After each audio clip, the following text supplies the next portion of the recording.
Hola a todos, bienvenidos a una nueva sección en el canal en el que vamos a hablar de los reyes de España, de los distintos reinados y de los principales hechos que ocurrieron durante este periodo de tiempo. Muchos os estaréis preguntando si este es el primer vídeo de los reinados de España, ¿por qué no has empezado por los reyes católicos? Se supone que es el momento de la unificación de los territorios principales que componían la península ibérica en ese momento. La razón es bastante sencilla. Hace poco vi un vídeo de una ponencia del profesor Miguel Anso Bastos, un economista de corte neoliberal o anarcocapitalista, en los que defendía de manera bastante convencida el reinado de Felipe III. Pues bien, yo quería echar un vistazo a este reinado y ver si realmente fue tan fructífero como el profesor Anso Bastos quiso hacernos creer. Así que vamos a examinar su política interior, los hechos principales, y luego su política exterior, así como el valido que decidió echar mano para este reinado, el duque de Lerma, que vamos a ver cómo era un buen pájaro. Y antes de empezar, no olvidéis darle a like, suscribiros y compartir el vídeo para que llegue al máximo número de gente. Y ahora sin más preámbulo, comencemos.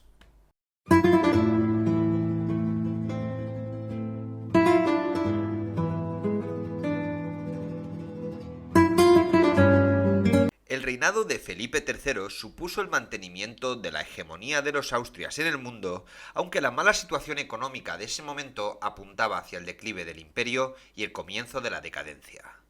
Durante muchos años, el reinado de Felipe III ha sido considerado como el derivado del abandono del monarca de sus labores del gobierno en mano de los válidos.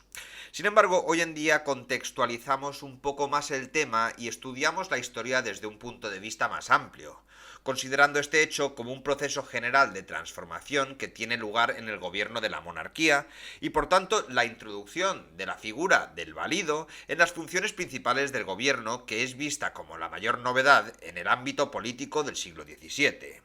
También esto tiene su origen en la necesidad de coordinación del complicado sistema institucional que se había creado ya en el siglo XVI. De hecho, el sistema de los válidos se ha continuado manteniendo hasta que la monarquía en España simplemente ha tenido una función referencial de presentación, por así decirlo. El válido más importante que tuvo Felipe III fue el duque de Lerma. Se considera que la decisión de trasladar la corte a Valladolid fue deseo suyo, y aunque duró poco, porque 6 años después se trasladaría definitivamente a Madrid. Bajo la privanza de Lerma, el gobierno, aunque continuaba ejerciéndose por medio de consejos como en el siglo anterior, toma ahora la tendencia a construir juntas transitorias que tratan de problemas concretos. En 1618, el duque de Lerma, que había gozado de todos los privilegios reales, cae en desgracia y es sustituido por su propio hijo, el duque de Uceda, que no tendrá tanta influencia en el gobierno del reino. Francisco de Quevedo escribiría sobre el declive del duque de Lerma en 1619 en unos versos siempre satíricos que caracterizan a este poeta.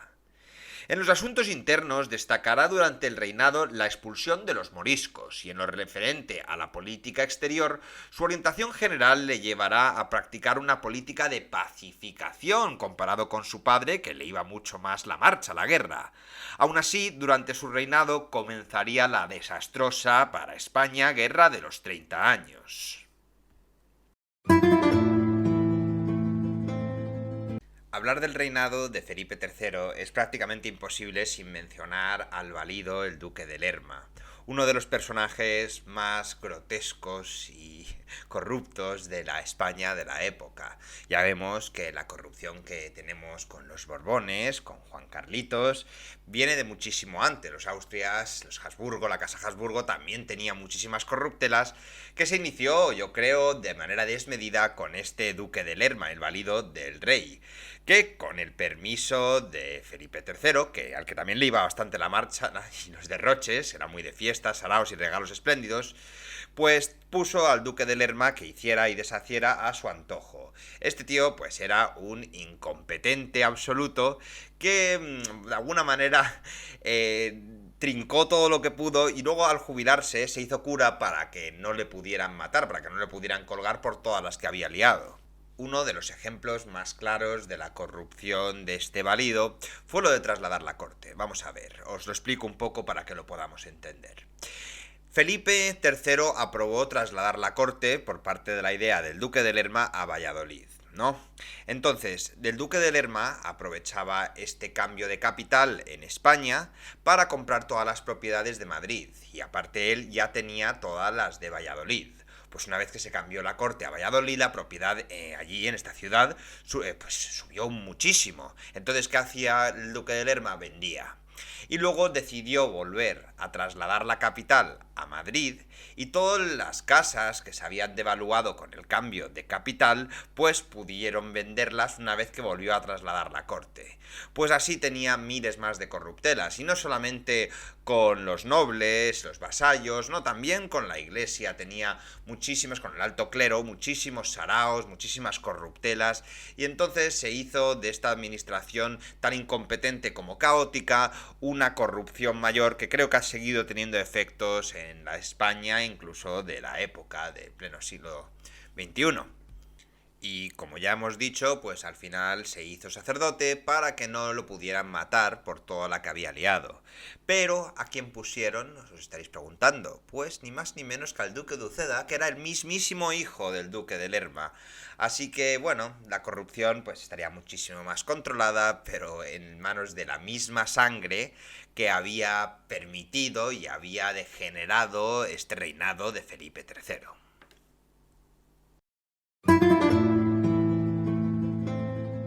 Sobre la política interna del reinado de Felipe III, podemos decir que a lo largo de su reinado se sucedieron las reformas institucionales para solucionar los problemas de corrupción e inoperancia que aquejaban a la administración de la monarquía. Aparte de los cambios introducidos en el sistema tradicional de consejos, se extendió cada vez el recurso de las juntas, órganos destinados a mermar el poder de aquellos en favor de un gobierno más ágil y coherente, pero que no produjeron el resultado apetecido por lo que hemos mencionado antes, todas las corruptelas que tenía el valido del rey.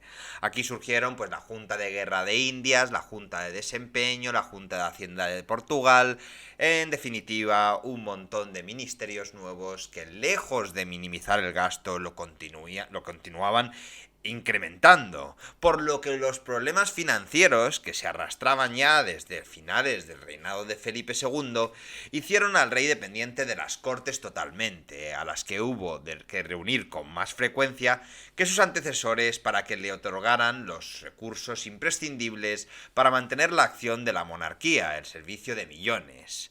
Y por último, en la política interior de Felipe III hay que destacar un apartado que vamos a hacer aparte, ya que es el más importante y significativo de la política interior, que es la expulsión de los moriscos en 1610. Felipe III firmó el decreto de expulsión de los moriscos valencianos el 9 de abril de 1609. A este siguieron otros que determinaron la expulsión de toda la comunidad morisca de la península ibérica. Y ahora llegamos a las causas. ¿Cuáles fueron las causas de que estos moriscos se les expulsara de España? Pues no están del todo claras. Hay muchos historiadores que se inclinan por unas teorías, pero que son contradichos por otros, que defienden otras. Aquí vamos a intentar poner juntas todas, sin entrar en demasiado detalle en cada una de ellas, pero puede que no fuera una en concreto, sino la mezcla de varias. Pudo haber sido, por ejemplo, la situación internacional en la que se habían conseguido relativa pacificación y permitiría retomar la idea de la expulsión ya planteada por Carlos I y por Felipe II, pero que nunca se llegó a llevar a término. Otra de las razones pudo haber sido el aumento constante de la población morisca, que ejercía presión demográfica importante allí donde se concentraban y que también tiene relación con la siguiente causa: los motivos religiosos. La idea no partió de la Iglesia, pero sí que es verdad que se trataba de mantener una España católica y que los moriscos, con su falta de asimilación cultural y religiosa, no terminaban de adaptarse a lo que era ser español. Por otro lado, el intento de la burguesía de debilitar la aristocracia, para la que la mano de obra morisca era fundamental en su economía, y el temor que los moriscos pudieran aliarse con los turcos o los franceses, que también eran enemigos de la monarquía hispánica.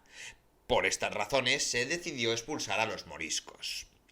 Los efectos de la expulsión serían desiguales según las diferentes zonas peninsulares, en clara relación con su distribución territorial. Tuvimos consecuencias demográficas y tuvimos consecuencias socioeconómicas. En las consecuencias demográficas vamos a tener en cuenta que la población morisca era de 300.000 personas que abandonaron la península, lo que supondría algo más del 4% de la población total. También hay que decir que afectó de forma desigual. Así, en Aragón, donde se concentraban 2/3 partes de la población morisca, tuvo una incidencia tremenda, especialmente en Valencia, que perdió más de 1/4 de su población. Para Castilla, el descenso poblacional fue bastante menor, como menor era el número de moriscos asentados en esta zona. Por otro lado, las consecuencias socioeconómicas estaban relacionadas con el desigual reparto poblacional de la expulsión de las mismas por todo el territorio. En Castilla afectó a las zonas de Almería, Murcia y Granada, donde las industrias moriscas eran relevantes, como es el caso de la industria de la seda. En Aragón, el alto número de la población morisca estaba concentrada a lo largo del río Ebro. El abandono de las tierras de los moriscos supuso la ruina de los cultivos, que pasarán ahora de una agricultura intensiva a una extensiva, ante la falta de mano de obra. En Valencia, la incidencia fue enorme y repercutió en el terreno agrícola y provocó una gran inflación causada por las grandes cantidades de dinero sacadas por los moriscos del reino valenciano. Y por último, la repoblación resultó insuficiente, provocando un proceso de concentración parcelaria que finalmente beneficiaría a las familias de la nobleza. Así que la burguesía estaba que trinaba sus medidas, intentando expulsar a los moriscos para perjudicar a una aristocracia, se acabó viendo afectada. En cuanto a la política exterior de Felipe III, la inmensa máquina militar y diplomática española seguía teniendo al mundo agarrado por el pescuezo. Había pocas guerras, ya que se llegó a firmar una tregua con las provincias rebeldes de Holanda, y el dinero fácil de América seguía dándonos cuartelillo. El problema era ese mismo oro que tan pronto como llegaba se iba con esa rapidez a la española, sin cuajar en riqueza real ni futura. Inventar cosas, crear industrias avanzadas, investigar modernidades, traía problemas con la Inquisición, que estaba siempre en contra de cualquier tipo de progreso, y cualquier persona que haya estudiado un poco de historia de España se da cuenta, independientemente de si es religioso o no, que la Iglesia Católica, la Inquisición, siempre ha supuesto un impedimento para el progreso en nuestro país. Así que, como teníamos bastante dinero, pues todo se compraba fuera. La monarquía, fiando en las flotas de América, se entrampaba con banqueros genoveses que nos sacaban todo lo que podían y más. Ingleses, franceses y holandeses, enemigos como eran, nos vendían todo aquello que éramos incapaces de fabricar aquí, llevándose lo que los indios, esclavizados en América, también se diga, aunque me van a llegar mucha gente que defiende la historia rosa de España, que allí no les maltratábamos ni nada. Y bueno, luego también tenemos los que decían que éramos los peores imperialistas, que eso es otra historia, pero a fin de cuentas vamos a afirmar que los indios que teníamos esclavizados sacaban un montón de dinero y nuestros galones tenían que traer a España, esquivando a todos los piratas ingleses que ya sabemos que se dedicaron a poder robarnos todo lo que venían siendo posible. Pero ni siquiera eso beneficiaba a todos, pues el comercio americano era monopolizado por Castilla a través de Sevilla, y el resto de España tampoco se olía mucho, por lo que también vamos a ver en la crisis de 1640, que tiene una relación directa con esto. En resumidas cuentas, la política exterior de Felipe III estuvo basada en el pacifismo. Tendió hacia el logro de la paz en los diferentes conflictos heredados de Felipe II. Uno de los más importantes de todo el siglo XVI, la Guerra de Flandes, continuaba abierto y muy vivo. Sin embargo, en 1609 se firmó la tregua de los 12 años, por lo que se reconocía oficialmente a Holanda y se ponía fin al enfrentamiento militar. Que nos vino bien, Pues sí, relativamente, pero vamos a tener en cuenta que Holanda se dedicó estos 12 años a rearmarse hasta los dientes para la posterior guerra que tendría con nosotros. Así que yo creo que ellos hicieron más progreso durante esta etapa pacífica de la que hicimos nosotros, para variar un poco. En 1615 se consolida la paz con Francia a través del doble matrimonio entre hermanos. El príncipe heredero, que reinará más tarde como Felipe IV, que contrae matrimonio con Isabel de Borbón, y la infanta Ana con el rey Luis XIII, hermano de Isabel. Por último, la muerte de Isabel I de Inglaterra y la subida al trono del rey escocés Jacobo I de Estuardo, inclinado hacia la práctica de la política pacifista, propició la paz de Londres en 1604, por medio de la cual se restablecían las relaciones diplomáticas y comerciales entre España e Inglaterra, que vamos a ver cuánto dura, no creáis que mucho, ¿eh?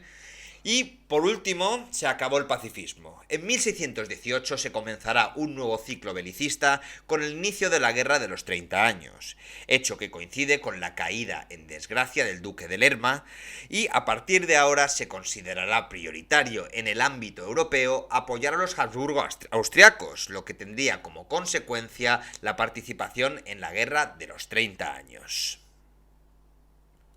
Bueno, y con esto concluimos el resumen del reinado de Felipe III. Mi opinión, personalmente pienso que es un rey que pasó sin pena ni gloria. Tuvo un valido que era un sinvergüenza absoluto. En cuanto a su política interior, pues eso, creo que la falta de ambición del reinado hizo que se empobreciera España cada vez más. Todo ese dinero, todo ese oro que nos llegaba de América, al final se malgastaba en vez de en avanzar la industria, en vez de modernizarnos, en vez de buscar nuevas maneras de mejorar la agricultura en el país, se malgastó en comprar productos que no se producían en España y en endeudarnos con un grupo de genoveses que nos estaban cobrando un ojo de la cara en tema de las deudas que nos estábamos dejando con ellos.